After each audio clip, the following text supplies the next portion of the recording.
Le lendemain, acheter encore d'autres sacs. Comme ça, le sol est mouillé, on peut l'enlever facilement. Il sera mûri. Oui. Oh, il nous manque des unités de transformation. On a beaucoup de produits, mais il nous manque des unités de forte transformation. Parce qu'on a parfois des surplus qu'on ne peut pas vendre, qu'on laisse pourrir, ou bien qu'on vend à perte. Donc c'est une situation très regrettable. Au Niayes, les agriculteurs, c'est des agriculteurs familiales. Ton père a 2 ou 3 champs, tu vis avec lui, tu exploites le champ familial. C'est lui qui fait le compte d'exploitation, c'est lui qui commande la famille. Après son décès, l'aîné va prendre le champ, et la charge de la maison. Après les autres suivent. Oui, avec la sécheresse dans les années 70-80, beaucoup de jeunes ont quitté ce terroir pour aller en ville chercher du travail. Mais maintenant, ça commence à diminuer. Avec le maraîchage, avec un peu de moyens, les gens préfèrent rester exploiter leur petite portion de terre pour gagner leur vie.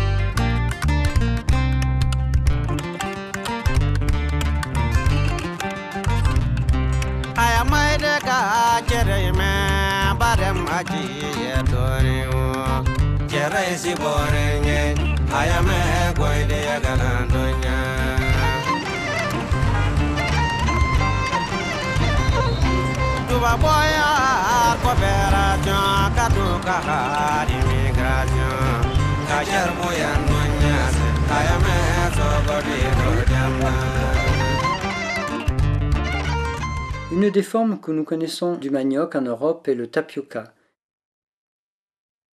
Ici au Sénégal, il est mangé cuit en morceaux, en purée et en semoule, appelé atiéké.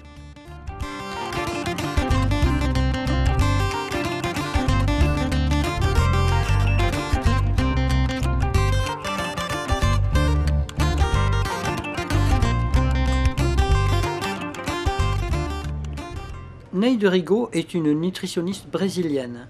Dans son pays, les crêpes de manioc sont consommées couramment. Aqui temos polvilho, que é a fécula da mandioca, pouco de sal e água somente.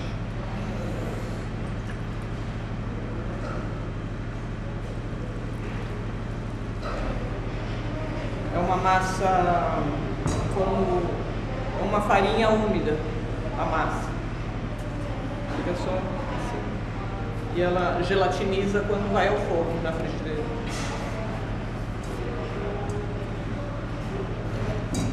É uma preparação típica dos indígenas do Brasil, mais do norte do Brasil. E hoje se espalhou por todas as cidades, mas é o beiju. No Brasil existem vários tipos de beijus, que são essas tortilhas, podem ser pequenas, grandes, podem ser feitas só com o amido da mandioca, com a fécula, pode ser feita com a massa integral da mandioca, pode ser mais flexível, pode ser seco, como biscoito. Então, mas a tapioca pode ser recheada com carne, com peixe, com banana, com mel, manteiga, vários tipos de recheio. Uma forma comum de se consumir a tapioca no Brasil, nas ruas, e é uma forma moderna, é rechear os beijos de tapioca com coco e leite condensado.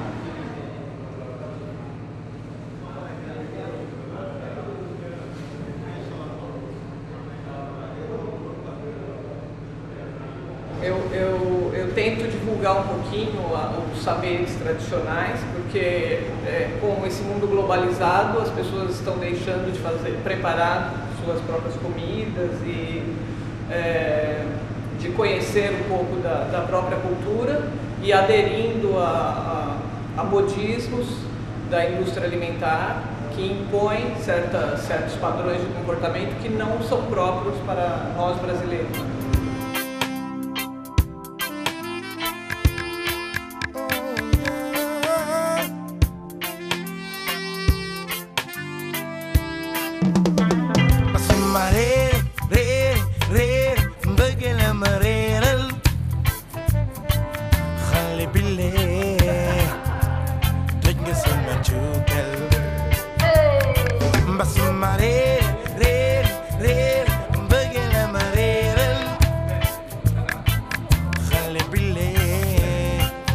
Ougam prépare un gâteau au manioc selon une recette du nord de l'Inde.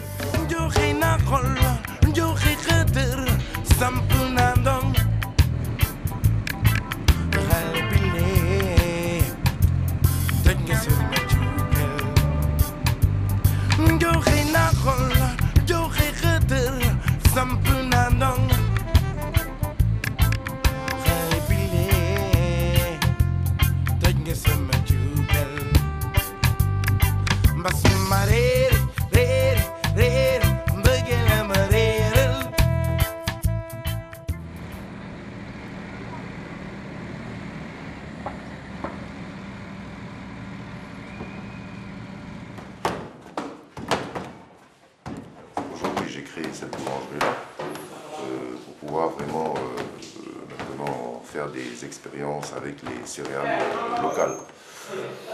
Et aujourd'hui, je fais du pain, par exemple, de maïs, à base de maïs, du pain de mil.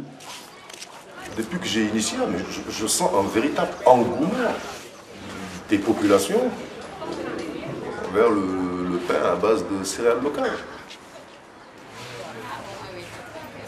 Donc je n'ai fait que suivre la demande et tu as bien vu ce matin le monde qu'il y avait autour de la boulangerie. On a fait le tour d'autres boulangeries, il n'y avait pas de monde. Je fais aussi du pain de ce qu'on appelle le niébé. Le niébé c'est le haricot local et le pain de sorgho. Le sorgho c'est aussi un gros mil blanc. Donc voilà, aujourd'hui sur une production de 10 sacs jours, ce qui fait 500 kilos, les 40% de ma production, ce sont des céréales locales.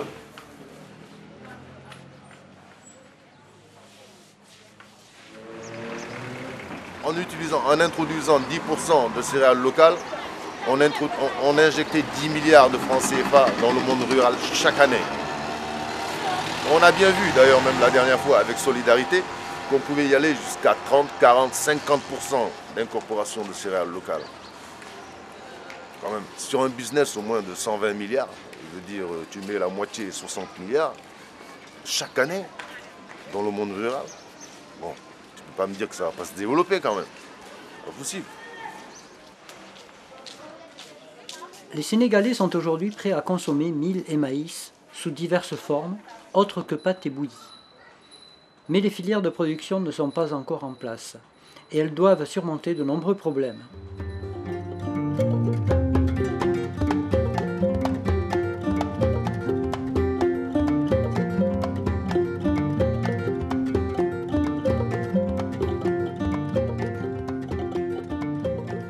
L'arachide a été introduite au XVIe siècle par des marins portugais. L'huile est utilisée en cuisine et dans la fabrication de savon. Les graines sont consommées après torréfaction et le tourteau sert à l'alimentation du bétail. L'arachide a peu à peu remplacé les cultures vivrières comme le mil et le sorgho. Mais le secteur est aujourd'hui en crise en raison de la baisse des cours mondiaux et de la privatisation qui a fragilisé la filière. L'huile d'arachide est aujourd'hui concurrencée par les huiles de colza, de soja, de tournesol, de maïs et de palme. L'ancienne culture de rente pèse désormais très peu dans la balance des exportations.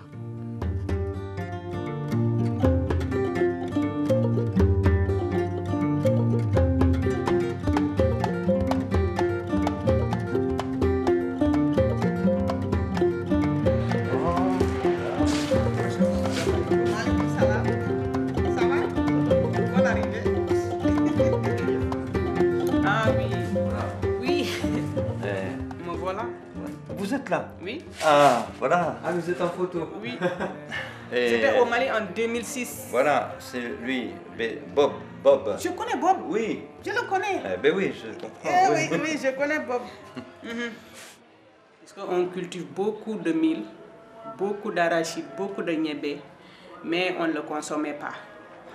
Donc on a organisé des formations dans toute l'IGPM pour vraiment faire des démonstrations culinaires, c'est-à-dire de préparer le mil à différentes ou bien à différents plats traditionnels qu'on connaissait et qu'on n'utilisait pas, qu'on ne mangeait pas.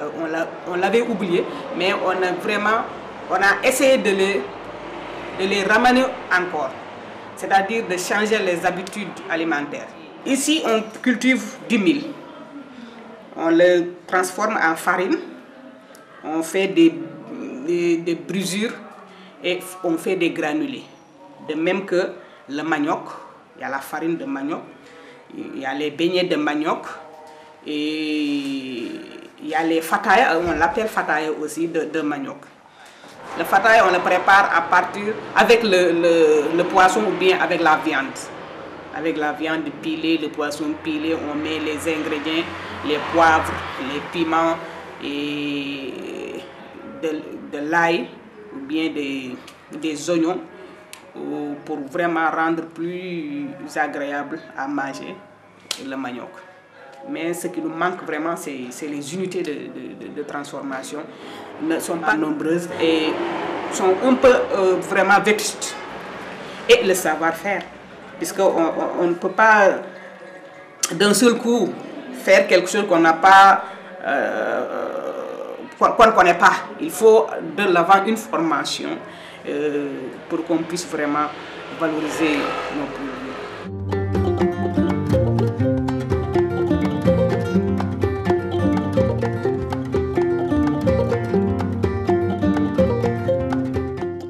Alors, au début, nous avons pensé, nous, les organisations paysannes, qu'il fallait combattre le pain.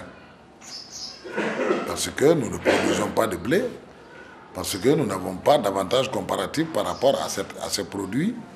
Et nous voyons qu'il y a un changement d'habitude alimentaire contre nos produits. Et donc, nous avons eu un échec. Parce que tout simplement, la force du pain, c'est que c'est quelque chose qu'on mange tout de suite. Nous avons dit comment faire pour que ce pain ne finisse pas par nous détruire. Alors donc on a commencé, depuis très longtemps, il y avait d'abord un projet public, encourager le PAMI-blé. Alors maintenant, là où on avait un peu pioché à côté, c'est que les gens s'étaient concentrés dans les villes. Alors nous disons en tant que CNCR, nous n'allons pas avoir comme priorité numéro 1 les villes, mais les villages.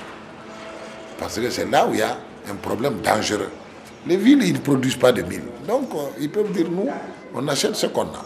Mais nous produisons du mil. On veut vendre ce mil, on se plaint qu'on n'arrive pas à le vendre, mais on ne se réalise pas que nous sommes en train nous-mêmes de condamner notre mil. Voilà un peu le débat.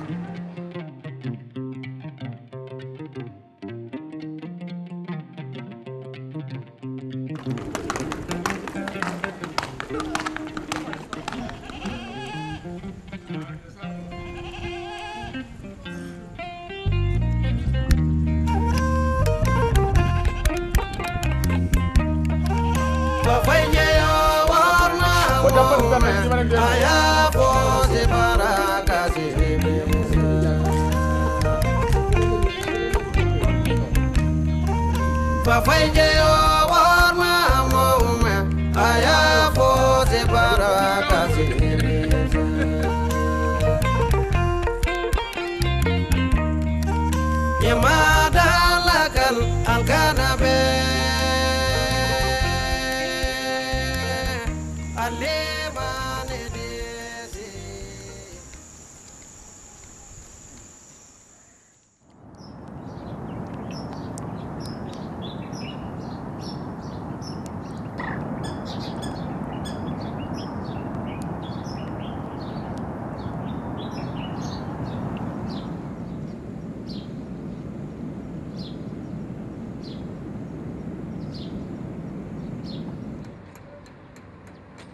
Deux minoteries, Agridev et la Citrac, tentent de développer la filière industrielle des céréales locales au Sénégal.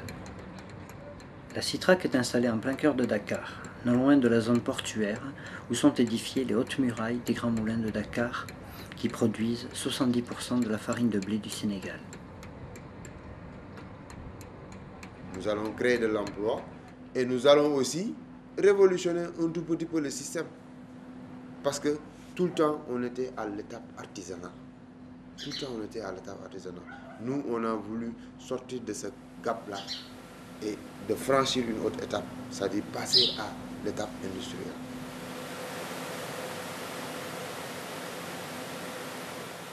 Bon, pour le mil actuellement, on est stabilisé à 40 tonnes jour. 40 tonnes jour. Nous, on a placé partout des centrales d'achat pour faire la collecte là-bas, acheter là-bas le mil directement avec les producteurs et l'acheminer nous-mêmes à Dakar.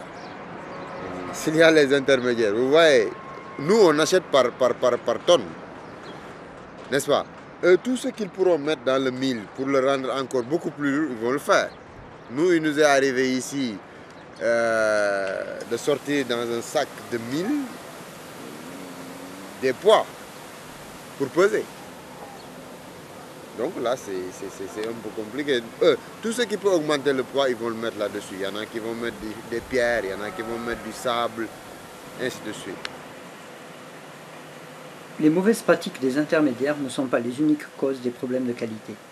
Les producteurs devront accroître leurs efforts afin d'améliorer l'élimination des impuretés dans les livraisons, mais ils devront aussi améliorer le stockage où l'on enregistre 30% de pertes. Cela ne pourra se réaliser qu'à condition que les prix soient suffisamment rémunérateurs. Tout juste après la saison des pluies, le prix du mil, ça augmente, le prix de la matière première en quelque sorte. On va tout faire pour garder le prix stable, n'est-ce pas? Parce que pour le moment, au niveau de la collecte de matières premières, on est en train d'acheter une très grande quantité de matières premières. N'est-ce pas? Maintenant, on va stocker ça et produire ça au fil du temps.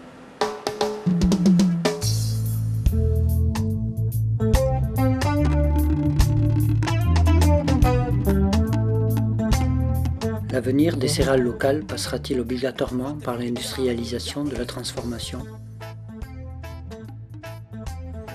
Une grande partie du mil est broyé et moulu artisanalement. Ce travail est réalisé principalement par les femmes. Le travail traditionnel au pilon est complété par l'usage de petits moulins.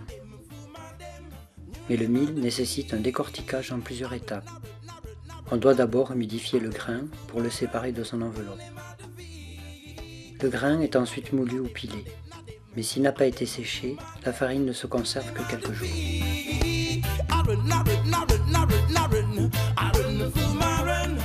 Enfin, la préparation du couscous nécessite un long travail de brassage à la main. Un produit prêt à l'emploi, comme de la farine ou de la semoule, faciliterait sa commercialisation. Les micro-entreprises agroalimentaires représentent 10 à 30% du produit national brut selon les pays. Les groupements de femmes au Burkina Faso ont su s'adapter à l'évolution de la consommation et à la recherche de produits faciles à cuisiner en développant l'étuvage du riz local.